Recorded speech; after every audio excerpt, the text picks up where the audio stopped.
Hello guys, welcome to my channel English with Basraj sir. Today let's learn about to be verbs. What are to be verbs? Am, is,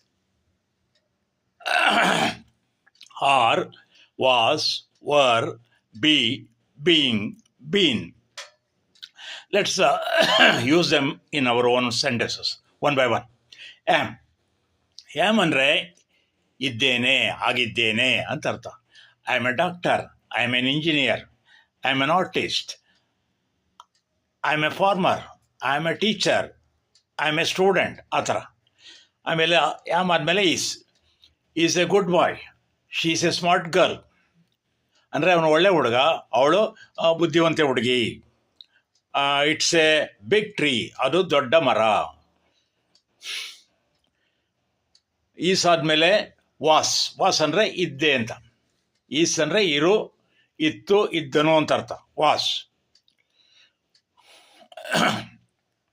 how was he yesterday, ನೆನ್ನೆ ದಿನ ಅವನು ಹೇಗಿದ್ದ ಅಂತ ಅರ್ಥ.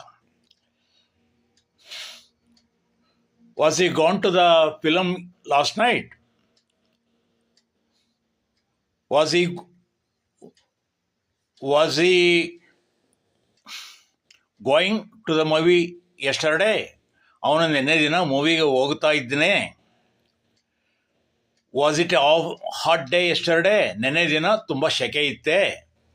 Was ಆದಮೇಲೆ var ಅಂದರೆ ಇದ್ದವು, ಇದ್ದರು ಅಂತ ಅರ್ಥ. ದೇ ವರ್ ರಿಚ್ ಒನ್ಸ್, ಒಂದು ಕಾಲದಲ್ಲಿ ಅವರು ಶ್ರೀಮಂತರಾಗಿದ್ದರು. ನೌ ದೇ ಆರ್ ನಾಟ್ ಅಂತ ಅರ್ಥ. ಅವರನ್ನು ಹಾಗೆ ಬಳಸಿದರೆ, if I were you I would become a doctor, ನೀನೇ ಆಗಿದ್ದರೆ ನಾನು ಡಾಕ್ಟರ್ ಆಗಿರ್ತಿದ್ದೆ ಅಂತ ಅರ್ಥ. ಆಮೇಲೆ ವರ್ ಆದಮೇಲೆ ನೆಕ್ಸ್ಟು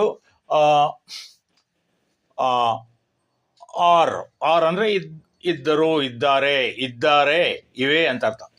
ದೀಸ್ ಆರ್ ಫ್ಲವರ್ಸ್, ಅಂದರೆ ಇವು ಹೂಗಳು.